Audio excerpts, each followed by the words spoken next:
Assalamualaikum. Kali ini aku mau berbagi resep bagaimana caranya membuat shrimp roll ala Hokben versi rumahan ya. Ini dijamin enak banget, gurih banget, anak-anak pasti dijamin nambah-nambah terus. Apalagi dimakan hangat-hangat dengan saus sambal. Gimana cara saya membuatnya? Simak videonya sampai selesai ya. Untuk bahannya di sini aku hanya memakai ayam ya. Ini bagian dada yang sudah aku cuci bersih dan sudah aku potong-potong. Di sini aku tidak memakai udang, soalnya anak aku ada yang alergi udang ya. Kemudian putih telur 1 buah, kecap asin 1 sendok makan, minyak wijen 1 sendok makan, daun bawang 2 buah ya yang sudah saya potong-potong halus seperti ini. Tepung terigu 3 sendok makan, boleh merek apa saja. Tepung tapioka 3 sendok makan. Nah, lalu untuk perbumbuannya di sini ada garam 1 sendok teh, gula pasir setengah sendok teh, merica bubuk 1/4 sendok teh, penyedap rasa setengah sendok teh, dan juga bawang putih yang sudah saya goreng itu 2 buah dan juga sudah saya haluskan. Lanjut, ini akan aku blender semua ya, ayam dan bahan-bahan yang lainnya. Nah, sekarang untuk ayamnya, ini jangan lupa untuk dicuci bersih ya. Masukkan ke dalam chopper atau blender. Kemudian kecap asin, minyak wijen, putih telur juga dimasukkan ya. Untuk perbumbuannya juga dimasukkan semua. Jadi bawang putih, garam, merica. Kemudian untuk bawang daunnya juga dimasukkan. Nah, lalu aku blender dulu ya sampai benar-benar halus. Nah, kurang lebih halusnya seperti ini. Kalau sudah halus seperti ini, lanjut masukkan tepung terigu dan juga tepung tapiokanya ke dalam chopper. Nah, setelah itu kita akan chopper lagi sampai semuanya tercampur rata. Nah, kalau sudah halus seperti ini, sudah tercampur rata seperti ini, sisihkan dulu. Baru kita akan siapkan bahan kulitnya ya. Di sini aku pakai tepung terigu 4 sendok makan, lalu tepung tapioka 1 sendok makan. Lalu ditambahkan garam 1/4 sendok teh, penyedap rasa secukupnya saja. Lalu tambahkan air kurang lebih 200 ml ya. Kita tuang sedikit demi sedikit dulu, jangan langsung banyak. Kita tuang sedikit demi sedikit. Lalu kita aduk-aduk dulu, kita ratakan sampai semua tepungnya tercampur rata dengan airnya. Nah, kita aduk-aduk dulu ya sampai benar tercampur rata. Nah, kalau semuanya sudah tercampur rata seperti ini, tepungnya sudah tidak ada yang menggerindil. Lalu kita tambahkan minyak kurang lebih 1 sendok makan ya. Nah, kita campur dulu, lalu kita aduk-aduk sampai minyak dan tepungnya tercampur rata. Nah, kalau sudah tercampur rata seperti ini, lalu tambahkan 2 butir telur, lalu kita aduk-aduk sampai telurnya tercampur rata. Nah, kurang lebih seperti ini ya. Kalau sudah selesai, siapkan teflon, lalu teflonnya diolesin pakai minyak sedikit aja ya, pakai tisu, lalu kita tuangkan 2 sendok sayur ke dalam teflon. Nah, seperti ini, biarkan beberapa saat sampai mengering. Nah, ini sudah matang ya, jadi gampang banget, cepet banget. Gunakan api kecil saja ya, jangan terlalu besar. Nah, seperti ini kita olesi teflonnya pakai minyak menggunakan tisu sedikit aja. Lalu tuang adonan dengan menggunakan sendok sayur kurang lebih 1,5 sampai 2 sendok sayur ya. Dan kita guling-gulingkan sampai merata ke teflonnya. Lalu biarkan beberapa saat sampai adonannya mengering. Nah, seperti ini ya Bunda. Ini sudah selesai, ini sudah bisa dipindahkan ke wadah yang lain. Nah, sekarang udah selesai ya Bunda. Ini hasilnya lumayan banyak banget. Dapatnya segini banyak. Nah, setelah itu lalu kita akan cetak adonannya ya.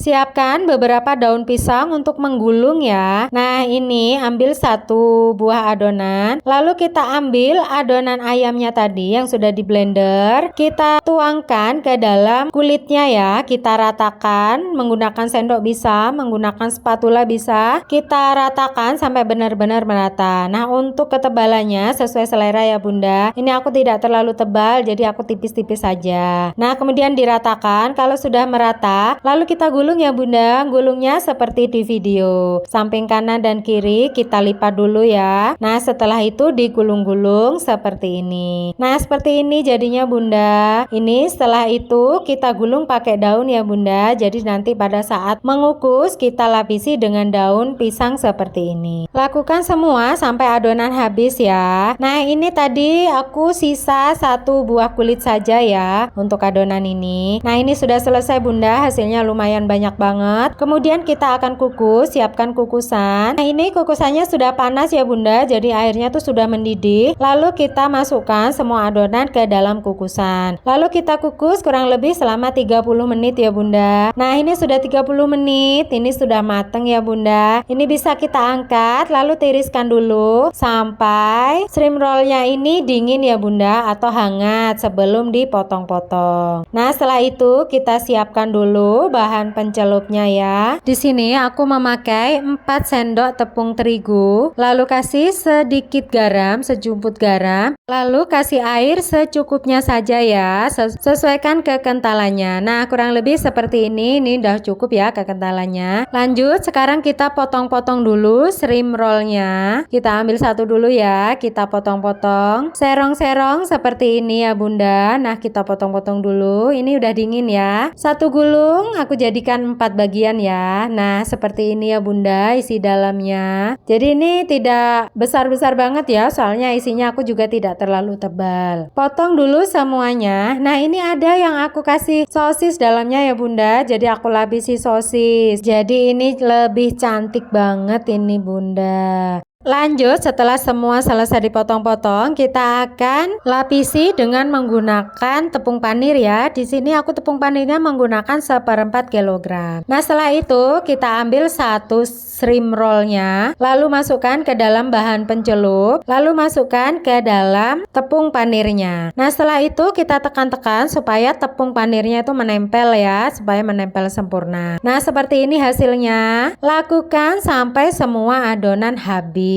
Sekarang aku akan menggoreng beberapa dari shrimp rollnya ya. Kita panaskan minyak dulu. Setelah minyak panas, masukkan beberapa adonan dari shrimp rollnya. Nah kemudian digoreng sampai berubah kecoklatan ya. Jangan lupa untuk dibalik-balik. Kalau berubah kecoklatan seperti ini tandanya sudah matang dan bisa kita angkat. Nah ini hasilnya ya bunda. Ini enak banget. Hasilnya itu kuning menggoda, luarnya renyah, kriuk, crispy, dalamnya itu lembut banget, gurih banget, apalagi dicocolin pakai saus sambal ataupun mayones itu enak banget bunda. Dijamin anak-anak itu pasti suka banget dan minta nambah-nambah terus. Sekarang kita lihat ya dalamnya seperti apa bunda. Itu bunda-bunda bisa lihat dalam video. Itu lembut banget bunda, itu gurih banget, enak banget, luarnya crispy. Nah kita cocolin dulu pakai saus sambal. Ini enak banget bunda, kriuk tapi dalamnya itu juicy, lembut banget, enak banget. Dan untuk sisanya ini masih lumayan banyak banget ya hasilnya bunda. Ini akan aku masukkan ke dalam kotak kedap udara, lalu akan aku simpan ke dalam freezer. Jadi ini akan aku jadikan stok frozen food ya bunda. Jadi anak-anak pada saat nanti mau menggoreng, mau sarapan, mau makan siang, sore tuh enak tinggal goreng. Jadi tidak ribet bunda. Bisa juga digunakan pada saat bulan Ramadan nanti, pada saat bulan puasa bisa buat buka puasa, buat sahur, jadi gampang banget.